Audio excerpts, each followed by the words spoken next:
ഞാൻ പോവാന്ന്. ആക്കരുത്. ഈ ഏമ്പക്കത്തിന്റെ അർത്ഥം എനിക്ക് മനസ്സിലായി. മനസ്സിലായല്ലോ? മനസ്സിലായി. അത് തന്നെ പറഞ്ഞത്. എന്റെ ഇപ്പോ 2000 രൂപ എടുക്കാനില്ല. പിന്നെ എന്താ ഉണ്ട്?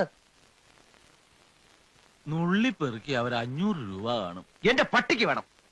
മര്യാദക്ക് 2000 രൂപ എന്റെ കയ്യിൽ എണ്ണി തന്നില്ലെങ്കിൽ അതിന്റെ പ്രത്യാഘാതകം.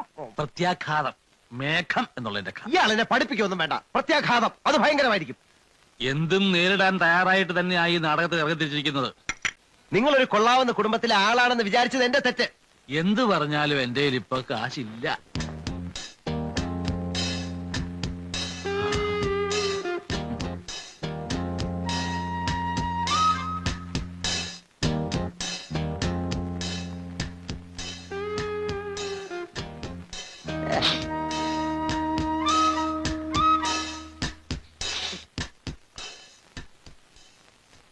എന്നാൽ ആ 500 ഇങ്ങതാ.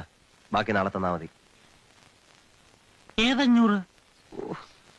കുറച്ച് നേരത്തെ പറഞ്ഞ ആ 500. ആര് പറഞ്ഞു? ഞാൻ പറഞ്ഞു? എനിക്ക് ചൊറിഞ്ഞ് വരുന്നുണ്ട് കേട്ടോ. ഇയാളല്ലോ പറഞ്ഞത് കുറെ ഉള്ളി പറക്കെ കുറെ കാണുന്നു. അയ്യോ, ഞാൻ അങ്ങനെ പറഞ്ഞിട്ടില്ല.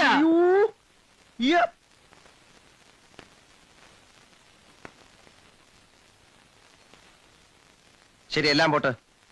ഇപ്പൊ എത്ര ആരാ? ഇത്രയും ആയ സ്ഥിതിക്കുള്ള സത്യം തുറന്നു പറയാലോ. എന്റെ 250 രൂപ കാണും. എന്നാ പക്ഷെ അതിന് അതിൻ്റെതായിട്ടുള്ള ചെലവുകളും ഉണ്ട്. ഞാൻ പോവാ.